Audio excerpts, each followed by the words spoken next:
Seorang pria hanya mengikuti tes bakat, dan menarik perhatian malaikat suci untuk turun ke bumi. Melihat itu, gadis tercantik di sekolah ingin berteman denganku, dan bergabung dengan tim yang ia buat. Dua sekolah bergengsi bahkan memperebutkanku habis-habisan, tapi aku menolak semua undangan yang diberikan. Karena adik perempuanku sangat membutuhkan biaya pengobatan yang besar. Kalau tidak, dia akan diusir dari rumah sakit oleh perawat yang kejam. Jadi, hal terpenting yang harus kulakukan sekarang adalah pergi ke Dunggeon dan membunuh monster untuk mendapatkan banyak uang. Ternyata dunia ini telah bergabung dengan sebuah game virtual bernama Eternal. Hal ini menyebabkan luas permukaan bumi bertambah berkali-kali lipat, dan banyak Dunggeon rahasia bermunculan. Pada saat yang sama, umat manusia juga memperoleh kemampuan untuk melawan monster. Aku bereinkarnasi ke dunia ini setahun yang lalu. Sebelum aku bisa beradaptasi dengan identitas baruku, orang tuaku meninggal dunia. Tak lama kemudian, adik perempuanku menderita penyakit aneh, dan hanya bisa bertahan hidup dengan sihir penyembuhan dari Priest. Karena adikku, aku memohon kepada kerabat untuk meminjamkan uang untuk pengobatannya. Tetapi semua kerabatku menghindariku, seolah-olah aku adalah wabah penyakit. Biaya pengobatan semakin mahal, dan pekerjaan paruh waktuku tidak cukup. Upacara perubahan kelas ini adalah harapan terakhirku. Aku harus menjadi penyihir tipe petarung dan menghasilkan uang di Dunggeon. Upacara perubahan kelas ini diikuti oleh 300 siswa dari SMA Lijiang nomor 2. Dengan perintah kepala sekolah, upacara perubahan kelas resmi dimulai. Upacara ini dipimpin oleh seorang penyihir level 24. Siswa yang dipanggil nomornya harus berdiri di lingkaran sihir. Dengan suara ding, ia mengayunkan tongkatnya. Cahaya sihir ungu menyala di altar kebangkitan, diikuti oleh gelombang sihir yang dahsyat, yang membuat kami semua terhuyung. Aku tercengang dalam hati. Seorang penyihir profesional memimpin upacara perubahan kelas, bisa menghasilkan setidaknya 6 digit. Penghasilan itu setara dengan gajiku selama 3 tahun. Li Xiangyang, wali kelas 5, mulai memanggil nama. Nomor 1, Zheng Cheng, silakan naik ke altar kebangkitan. Seorang siswa berambut landak di sampingku langsung mengangkat tangannya. Dia terlihat sangat bersemangat dan gugup saat dia melangkah ke altar kebangkitan. Sebuah lingkaran sihir perlahan menyala di atasnya. Kerumunan di bawah memperhatikan Zheng Cheng dengan seksama, penasaran kelas apa yang akan ia bangkitkan. Sayangnya, Zheng Cheng membangkitkan 3 kelas pendukung. Enchanter adalah pilihan terbaik untuknya. Setelah menunggu sekitar 2,5 jam, akhirnya giliranku. Sebelum melangkah ke altar, aku mendengar banyak suara. Banyak teman sekelasku menyemangatiku. Ketua kelas mereka, Tang Tianjun, wali kelas 6, tersenyum sinis pada Li Xiangyang dan berkata, sepertinya belum ada siswa di kelasmu yang menjadi kelas petarung. Aku mengkhawatirkan karir mengajarmu. Kelas mereka sudah memiliki 21 kelas petarung. Jika ada satu lagi kelas langka, target tahun ini akan tercapai. Guruku hanya bisa menahan amarahnya. Saat itu, mereka menoleh ke arahku. Ketua kelas kalian, kok diam saja berdiri di situ? Tanpa mereka sadari, saat itu aku merasakan energi aneh mengelilingi tubuhku. Kalung yang kugantung di leherku tiba-tiba memancarkan cahaya redup. Ini membuatku bingung. Liontin emas itu semakin terang. Saat berikutnya, dari liontin itu terpancar gelombang energi yang sangat besar. Di saat yang sama, sistem yang tersembunyi di dalam tubuhku mendeteksi energi yang sedang diaktifkan. Aktivasi sistem selesai. Sebuah antarmuka sistem yang hanya bisa kulihat muncul di atasku. Sistem bantuan pekerjaan terkuat berhasil diaktifkan. Hadiah pemula, bakat tingkat S. Perlindungan malaikat suci. Apakah ingin mengambilnya? Aku menggosok mataku. Masih tak percaya. Pasti mataku berhalusinasi. Tapi ketika aku menyentuh antarmuka sistem itu, ternyata aku bisa merasakannya. Sepertinya semua yang terjadi ini nyata. Sebenarnya, kalung ini kubeli derat di kios pinggir jalan di kehidupanku sebelumnya. Entah bagaimana, kalung ini ikut bereinkarnasi denganku. Saat itu, aku sudah menduga kalung ini pasti benda berharga. Tapi setelah ku coba selama lebih dari 2 bulan, tanpa reaksi apapun, aku menyerah. Tapi sekarang, kalung ini bisa membantuku mengaktifkan sistem bantuan. Benar-benar kejutan yang menyenangkan. Saat ini, aku masih berdiri termangu di tengah lapangan. Ini membuat guru dan teman-teman sekelasku bingung. Sweet, seberkas cahaya keemasan melesat dari tubuhku ke langit. Detik berikutnya, semua orang yang hadir mendongak menatap fenomena aneh di langit. Kepala sekolah menatap langit dengan tercengang. Apakah ini yang disebut fenomena kebangkitan bakat legendaris? Saat itu, di dalam cahaya keemasan itu, seorang malaikat perlahan muncul. Malaikat ini melangkah tanpa alas kaki ke arahku. Melangkah hampa ke arahku. Aku terpesona oleh penampakan malaikat di depanku. Untuk sesaat, aku bingung harus berbuat apa. Wajah suci malaikat itu memandang dingin ke arah semua orang di bawah. Saat itu, semua orang tercengang. Sampai saat ini, mereka belum pernah mendengar ada orang yang mengalami kebangkitan. Dengan malaikat turun ke bumi, Malaikat di atas berkata, cahaya adalah keyakinanmu, sumber kekuatanmu. Izinkan aku menjadi kekuatanmu. Jari malaikat itu perlahan terulur ke wajahku. Kemudian, seluruh tubuhnya berubah menjadi cahaya keemasan dan menyatu ke dalam dahiku. Saat aku membuka mata lagi, pupil mataku berubah. Malaikat suci akan selalu melindungiku di dalam tubuhku. Energi yang sangat besar membuatku hampir tak sanggup. Dengan rauman keras, aku melepaskan kekuatan magisku. Cahaya keemasan di atasku berubah menjadi 3 sosok manusia dengan pekerjaan berbeda. Penyihir, ksatria, dan pendeta. Fenomena aneh yang beruntun ini membuat teman-teman sekelasku merinding. Pertama, aku mendapatkan sumpah perlindungan dari malaikat suci. Upacara pemilihan bakat pergantian kelas lagi. Keberuntungan macam apa ini? Pak Guru Li tercengang melihatnya. Jika tebakannya benar, ini pasti 3 kelas tersembunyi. Terlihat 3 bayangan kelas di langit, masih memancarkan cahaya, menunggu pilihanku. Aku mengusap daguku, sedikit bingung. Penyihir cahaya, pendeta suci, dan paladin. Semuanya kelas yang sangat bagus. Aku tidak terburu-buru memilih kelas, melainkan berpikir dengan cermat. Jika salah pilih, mungkin akan mempengaruhi karirku nanti. Pertama, aku melihat penyihir cahaya. Dia adalah kelas penyerang murni. Meskipun serangannya dahsyat, kemampuan bertahan hidupnya sedikit. Jadi, di dunia yang penuh dengan rasa asing ini, dia mudah dikalahkan. Sebaliknya, pendeta memiliki banyak kemampuan bertahan hidup, dan juga menguasai kemampuan kebangkitan yang luar biasa. Sayangnya, kemampuan bertarungnya terlalu kurang, hanya bisa bergantung pada orang lain untuk bertahan hidup. Maka, hanya tersisa paladin. Dia adalah kelas serba bisa menyerang, bertahan, dan menyembuhkan, meskipun tidak ada kemampuan yang sangat menonjol. Dengan bakat afinitas cahaya suci, justru paling cocok untukku. Tanpa ragu, aku menunjuk, dan memilih kelas terakhir, paladin. Setelah merasakan pilihanku, paladin itu tiba-tiba turun dari langit dan mendarat di tanah. Tubuhnya seperti cahaya keemasan yang perlahan menghilang. Kemudian, cahaya keemasan itu menyelimutiku di atas altar kebangkitan. Antar muka sistem muncul. Selamat, aku berhasil berganti kelas menjadi paladin. Beberapa saat kemudian, seorang paladin dengan 6 sayap emas muncul di hadapan semua orang. Aku menarik kembali paladin dan cahaya suci. Aku tak bisa menahan kegembiraanku. Tidak hanya itu, aku juga mendapatkan 3 kemampuan. Levelku juga melonjak dari 0 ke 10. Aku turun dari altar kebangkitan dan banyak orang mengerubungiku, mengajakku bergabung dengan tim mereka. Di antaranya ada primadona sekolah yang biasanya cuek dan beberapa orang hebat. Tiba-tiba, wali kelas muncul dan mendorong mereka semua. Jangan berkerumun di sini, bubar. Matanya berbinar-binar. Ini kan kelas tersembunyi. Bagaimana mungkin dia tidak bersemangat? Zoe, penampilanmu hari ini cukup bagus. Istirahatlah hari ini. Besok aku akan membawamu ke kantor kepala sekolah. Malam harinya, aku mulai mempelajari beberapa poin distribusi dan atribut di panel. Setelah pergantian kelas, tidak hanya atribut meningkat, tetapi juga mendapatkan poin atribut tambahan. Aku memprioritaskan kekuatan, kemudian ketahanan. Karena hanya dengan daya serang yang cukup besar, kita bisa membunuh monster. WOS, poin atribut yang baru saja ditambahkan membawa perubahan besar pada tubuhku. Aku bisa merasakan energi yang mendidih di dalam tubuhku. Antar muka sistem muncul secara otomatis. Terdeteksi distribusi poin atribut pertama kali oleh pemilik kelas. Misi Paladin diaktifkan. Terima. Aku tersenyum kecil. Terima. Sistem bantuan yang sempurna. Ternyata menyelesaikan misi bisa mendapatkan hadiah.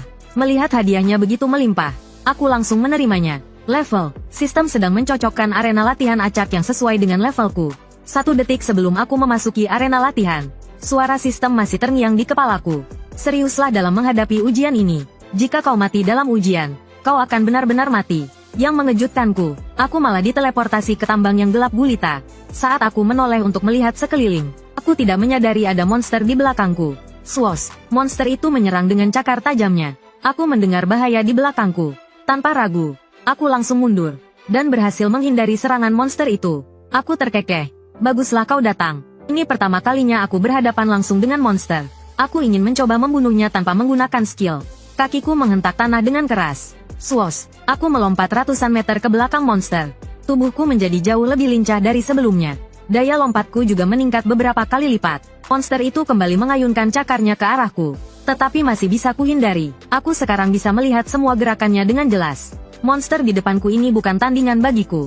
Namun, sedetik kemudian, entah dari mana, dari belakangnya, muncul sebuah tentakel yang langsung mengenai tubuhku, dan menahanku ke dinding. Aku menatap luka di perutku dengan tak percaya. Aku terlalu sombong. Aku terlalu meremehkan monster itu. Monster itu tertawa mengejek di depanku. Ekspresinya seolah berkata, lanjutkan saja kesombonganmu. Lihat saja. Aku akan mencakarmu sampai mati. Aku meletakkan tanganku di luka. Skill Paladin. Penyembuhan lambat. Dalam 30 detik, lukaku akan sedikit pulih. Kemudian, dengan cahaya kemasan yang memancar, aku menatap tajam monster itu.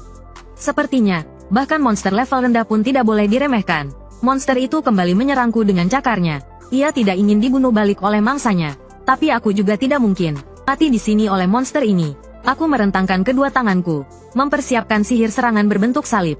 Swoosh, tebasan salib terlepas dari tanganku dan menyerang monster itu. Saat monster itu terkena level C, seranganku, tubuhnya tiba-tiba membeku. Dan di saat itu juga, aku berada di depannya. Cakaranmu tadi masih terasa sakit. Sekarang giliranku untuk membalas. Aku memusatkan kekuatan paladin di kepalanku. Seperti haki milik para bajak laut. Bam, tinjuku menghujani dada monster itu seperti senapan mesin. Bertubi-tubi. Akhirnya, dengan satu pukulan terakhir, aku berhasil membunuh monster itu. Sistem memberitahu, membunuh monster gurabi. Uji coba selesai. Penilaian yang diberikan adalah A. Dan aku mendapat 3 hadiah. 10 poin atribut tambahan, skill paladin, dan 1 perlengkapan paladin acak. Poin atribut dan skill adalah sumber kekuatan seorang petarung. Saat ini aku tidak terburu-buru untuk meningkatkan skill. Jadi poin atribut bebas adalah pilihan terbaik. Hadiah acak yang kudapatkan adalah pedang satu tangan biasa. Pedang ini sangat umum, tidak ada yang istimewa. Setelah keluar dari ruang uji coba, ponselku bergetar. Saat kubuka, ternyata itu alarm pukul 5 pagi yang kusetel. Setiap hari di jam ini aku pergi ke rumah sakit untuk menemani adikku. Saat itu, adikku sedang di rumah sakit, menonton berita tentang kebangkitan bakatku. Tiba-tiba, TV dimatikan oleh seorang perawat. Dengan nada kesal, perawat itu berkata, masih sempat-sempatnya nonton TV. Lalu dia mengeluarkan tagihan biaya pengobatan yang sangat mahal. Ini biaya pengobatan 10.000. Tolong dibayar. Adikku gemetar sambil memegang tagihan itu. Tadinya hanya 5.000. Sekarang jadi 10.000. Apa ada kesalahan? Mendengar itu, perawat itu langsung marah. Bulan ini kamu pakai banyak obat dan minta seorang pendeta. Ditambah lagi aku yang sudah merawatmu. Apa tidak seharusnya diberi sedikit tips? 10.000 itu tidak banyak. Perawat itu terus membentak adikku. Menurutku, kamu tidak ditakdirkan untuk sembuh dari penyakit orang kaya ini.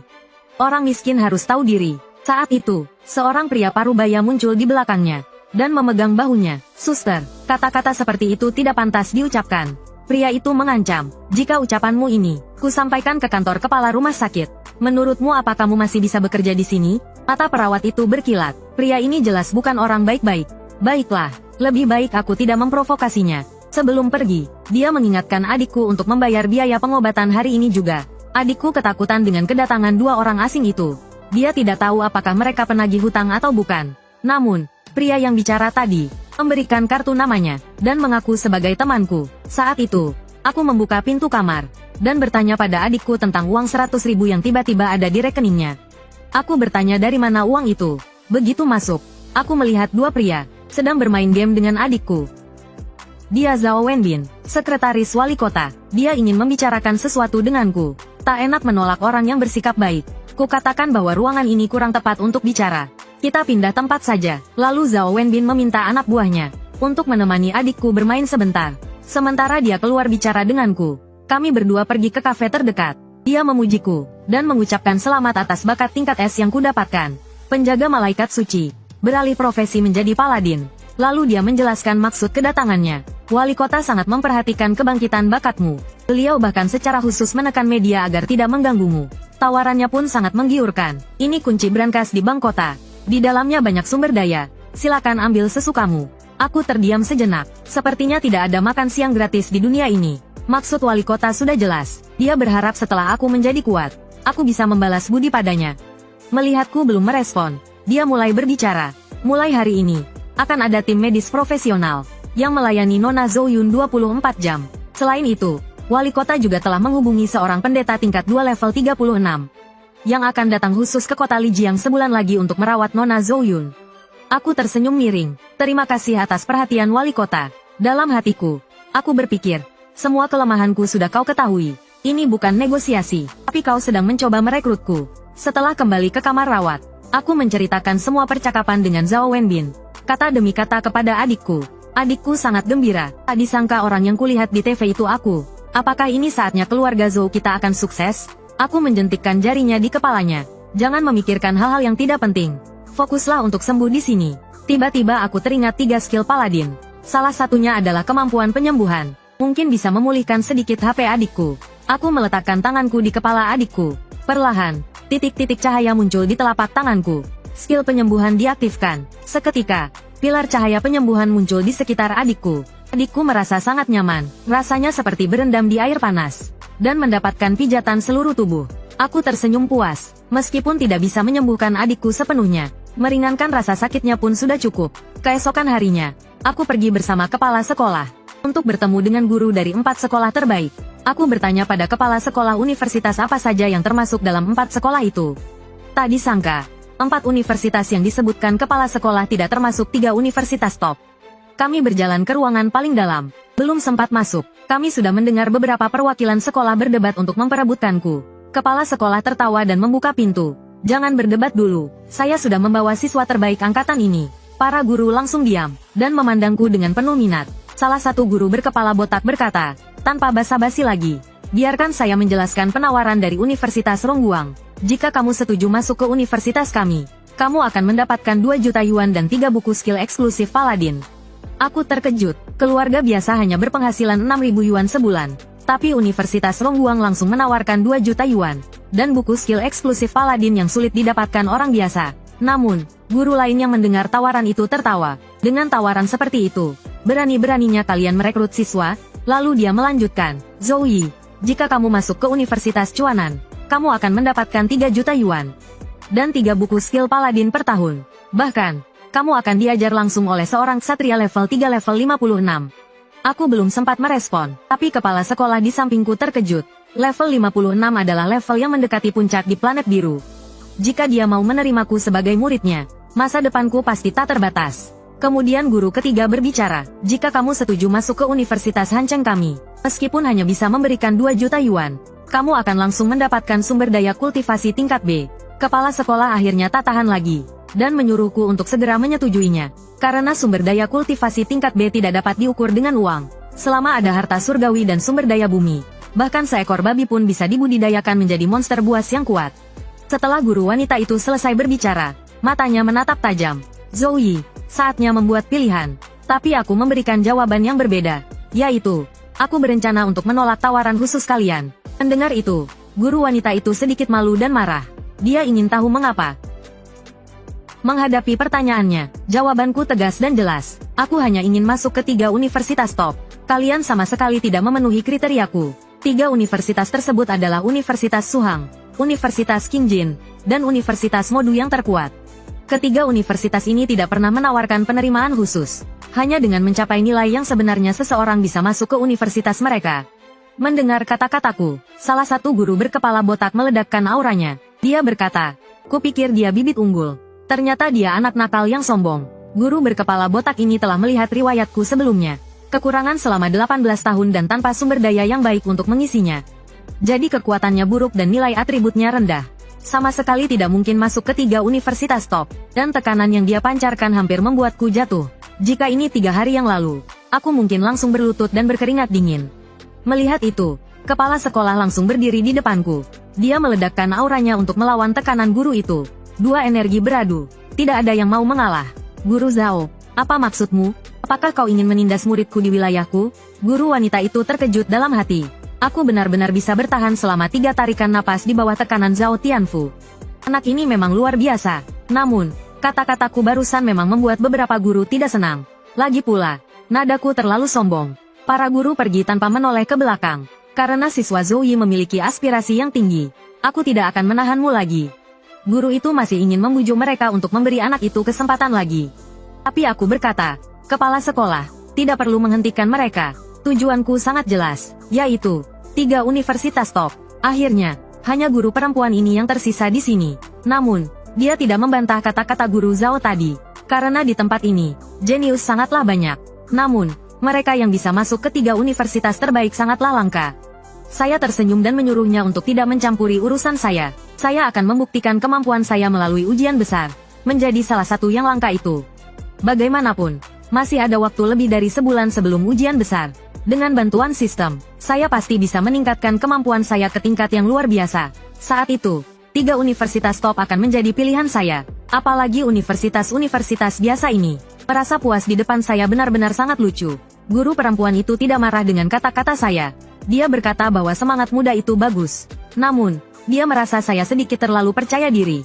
Mengenai pernyataan saya yang penuh percaya diri, dia sangat menantikan hasilnya. Jika kamu berhasil masuk ke universitas top, saya akan memberimu selamat. Waktu berlalu dengan cepat. Tibalah hari ujian besar 1 bulan kemudian. Saat itu, banyak orang melihat kehadiran saya dengan berbisik. Saya yang sekarang bukanlah saya yang sebulan lalu. Saya sekarang sangat kuat dan penuh dengan aura seorang juara. Dan semua orang bisa merasakannya, termasuk teman-teman sekelas yang lemah. Hari ini, saya akan meraih posisi pertama dalam tantangan ini. Kemudian masuk ke 3 universitas terbaik. Segera, tantangan rahasia ini dibuka. Lokasinya adalah dalam hutan gelap. Ini membuat semua orang sangat terkejut. Karena tantangan rahasia ini penuh dengan bahaya. Dan juga ada medan rawa. Sedikit saja ceroboh, nyawa bisa melayang. Wali kelas juga sangat serius saat ini. Ingat, ukur kemampuan kalian. Jika menghadapi bahaya di Dunggeon, segera gunakan gulungan kembali. Kalau tidak, mati di sini berarti mati sungguhan. Saat waktunya tiba, kekuatan teleportasi dunia rahasia menyelimuti semua peserta. Yang lain memilih tingkat kesulitan keras dan berkelompok lebih dari 3 orang. Ya, hanya aku yang memilih menantang Dunggeon mimpi buruk sendirian. Ini membuat beberapa orang berpikir aku terlalu sombong. Lagi pula, tidak pernah ada yang bisa menyelesaikan Dunggeon mimpi buruk sendirian. Saat ini, di hutan di belakangku, muncul banyak mata merah yang mengawasiku. Bahkan kepala dinas pendidikan berpikir aku terlalu gegabah. Lalu dia mengarahkan kemarahannya pada sekolah. Kenapa kalian membiarkan Zhou Yi, seorang paladin, memasuki Dunggeon mimpi buruk? Itu tingkat kesulitan dengan tingkat kematian yang sangat tinggi. Lalu dia baru mengetahui alasannya. Karena bulan ini aku telah menggunakan banyak sumber daya kota, hanya untuk mendapatkan nilai bagus. Jika aku gugur di Dunggeon, itu akan menjadi pukulan besar bagi seluruh kota Lijiang. Dia sangat marah, karena aku sama sekali tidak menghargai dukungan pemerintah. Guru Luo menyuruhnya untuk tenang. Jika Zhou Yi melakukan ini, pasti dia punya kartu as. Dia tidak mungkin membiarkan dirinya mati. Di sisi lain, aku bergerak cepat di dalam Dunggeon. Tiba-tiba, aku merasakan aura bahaya. Sering, aku langsung memanggil kapak besar. Hari ini, tidak ada yang bisa menghentikanku mendapatkan nilai bagus. Pada saat yang sama, seekor monster berambut merah muncul di depanku dan menyerangku dengan cakarnya. Tapi aku hanya tertawa. Baguslah kau datang. Rasakan kekuatan kapak besarku. Swos. Saat kapakku jatuh, energi kemasan meledak. Meskipun aku hanya level 10 bulan ini, rata-rata atributku telah mencapai 47 poin yang luar biasa. Ini setara dengan petarung level 13. Bahkan di seluruh provinsi Suhang, aku bisa masuk jajaran peserta ujian terbaik. Dan monster yang menghalangiku tadi sudah kupotong menjadi 2. Saat ini aku sangat percaya diri. Karena monster di depanku tidak berani maju, aku yang harus memulai serangan. Aku dengan cepat mendekati monster-monster itu, mengaktifkan skill berkah senjata. Skill ini dapat meningkatkan kekuatanku dalam jangkauan tertentu, juga dapat meningkatkan kekuatan serangan dan akurasi. Dengan satu ayunan, aku bisa mengalahkan monster Dunggeon mimpi buruk ini. Di bawah efek bakat S plus penjaga malaikat suci, kekuatan kapakku meningkat menjadi 21 yang mengerikan. Kapak jatuh, ledakan terus terdengar dari belakang. Jika orang luar tahu aku memiliki atribut ini, mereka pasti akan iri. Tiba-tiba, 3 monster lagi menerkamku dari belakang. Aku mengayunkan kedua tanganku dan menggunakan tebasan silang. Seketika, semua monster terhenti. Lalu, setelah beberapa tebasan, semua monster di depanku terbunuh. Adegan ini membuat orang-orang di tribun sangat gembira. Sepertinya dia bukannya percaya diri tanpa alasan. Dia benar-benar memiliki kekuatan untuk mendukungnya. Wali kelasku melihat sesuatu yang tidak biasa padaku. Jika diperhatikan dengan seksama, kecepatanku bahkan lebih cepat daripada siluman kucing. Bukan hanya kecepatan, gerakan mantranya juga sangat cepat. Sepertinya dia benar-benar jenius pertempuran. Ini membuat wali kelas di sebelah iri. Tidak disangka bibit unggul seperti ini ditempatkan di kelas 5. Melihat pertarunganku, wali kota sangat terkejut. Meskipun dia merasakan naluri bertarungku sangat kuat, caraku bertarung tidaklah bijaksana, karena aku sudah menghabiskan banyak stamina di gelombang pertama serangan Nekomata. Namun, Dunggeon tingkat mimpi buruk tidak sesederhana itu, karena di dalamnya terdapat Nekomata yang tak terhitung jumlahnya. Jika aku terus bertarung seperti ini, staminaku mungkin akan habis dan aku akan terancam bahaya oleh monster-monster itu. Dalam sekejap mata, sekelompok besar Nekomata menyerangku. Penonton di bawah merasa tegang melihat begitu banyak Nekomata menyerangku. Namun, seranganku tetap terbuka lebar. Berapapun banyak monsternya, aku menebas mereka dengan satu ayunan kapak, menghancurkan mereka berkeping-keping. Dengan ayunan lembut tanganku, tebasan salib muncul, siap untuk menghentikan gerakan mereka. Suara zeng terdengar. Setelah tebasan salib mendarat, serangkaian serangan sihir bertubi-tubi menghantam mereka, mencabik-cabik mereka semua. Selama kapakku tetap di tanganku, ku tak terkalahkan di dalam Dunggeon ini. Setelah tebasan kapak terakhir, semua nekomata di lantai pertama telah kubunuh. Sebuah portal muncul di depanku. Aku menatap portal di depanku, berpikir bahwa ini pastilah jalan masuk ke lantai kedua. Tanpa ragu, aku berjalan melewati portal dengan kapak besar di pundakku, bertujuan untuk menyelesaikan Dunggeon tingkat mimpi buruk ini secepat mungkin. Saat aku melangkah ke lantai kedua Dunggeon, nekomata yang tak terhitung jumlahnya muncul di depanku, menungguku. Melihat itu, tubuhku sedikit gemetar, bukan karena takut, tapi karena gembira. Di luar Dunggeon, kru siaran menjelaskan secara khusus untukku. Pukul 3.17 mereka terkejut menemukan bahwa aku telah menyelesaikan lantai ke-20 Dunggeon mimpi buruk dengan efisiensi yang luar biasa. Hanya dalam waktu 3 menit 17 detik, wali kelasku hampir tertawa terbahak-bahak. Dia memijat mulutnya yang kaku untuk melemaskan otot-ototnya. Layar kembali ke Dunggeon mimpi buruk. Aku sedang berhadapan dengan nekomata yang tak terhitung jumlahnya. Monster kecil di lantai ini adalah nekomata, dan Minotaur di belakang adalah bosnya. Melihat barisan musuh yang tangguh, aku berpikir, jika tim 5 orang biasa masuk ke sini, mereka pasti akan mati. Nekomata yang tak terhitung jumlahnya meraung bersamaan, menunjukkan keganasan mereka. Detik berikutnya, tanpa memberiku waktu untuk bereaksi, mereka menyerbu. Selain itu, beberapa nekomata adalah penyihir, dan melancarkan serangan jarak jauh kepadaku. Aku menunduk dan melihat, pola hitam melilit tubuhku. Tiba-tiba, tanganku terikat oleh kutukan nekomata. Menghadapi serangan sihir ini, bahkan wali kelasku pun merasa tegang. Tapi aku hanya tersenyum mengejek. Tak kusangka monster-monster ini cukup pintar. Prajurit menyerbu, pendeta memberikan buff, dan penyihir bekerja sama dengan sempurna untuk mengikatku. Di tribun penonton, semua orang menahan napas, memperhatikan apa yang terjadi padaku. Beberapa orang bahkan menutupi wajah mereka, tak tahan melihatnya. Suara dong terdengar. Seekor nekomata hampir mencapai wajahku. Namun, yang tidak mereka ketahui adalah kutukan nekomata tidak berpengaruh padaku. Karena sebulan yang lalu, aku telah meningkatkan kekuatanku. Tubuhku memancarkan cahaya keemasan, dan di tanganku muncul bola salib. Ini adalah skill terkuat Paladin, salib suci. Pada saat ini, seberkas cahaya keemasan berbentuk salib melesat ke atas di depanku. Semua monster yang terkena cahaya suci ini terbakar dan hancur, seperti dimusnahkan oleh api. Hasil akhirnya, hanya aku yang tersisa berdiri di sini. Sementara monster-monster lainnya tergeletak di bawah kapakku. Melihat pemandangan ini, wali kota tidak bisa duduk diam. Mungkinkah ini artefak serangan kelompok tingkat B? Serangan area luas yang bisa membunuh semua monster di depannya dengan satu serangan? Hatinya sedikit terkejut. Dia tahu pemerintah memberinya banyak sumber daya, tetapi paling banyak hanya sampai skill tingkat C. Tapi dari mana dia mendapatkan skill tingkat B? Akhirnya, hanya tersisa satu Minotaur yang berdiri di depanku. Aku mengayunkan kapakku. Jangan hanya berdiri melongo di sana. Aku akan menghabisimu. Cepat serang. Aku ingin segera ke lantai berikutnya. Saat berikutnya, Minotaur itu merasakan kemampuanku yang luar biasa. Ia langsung menggunakan dua skill, yaitu tubuh baja dan mengamuk. Lalu, skill ketiganya, ia menghentakkan kaki ke tanah, membuat tanah retak. Dengan kecepatan tinggi, ia melesat ke depanku. Dia sekarang dalam status tubuh baja. Kerusakan apapun tidak akan bisa menghentikan mode amukannya. Melihat itu, aku menggunakan skill terkuatku, tebasan kosong, untuk menerbangkannya. Selain itu, tubuhku dengan cepat mendekat dan secara berturut-turut mengayunkan kapakku ke arahnya di udara.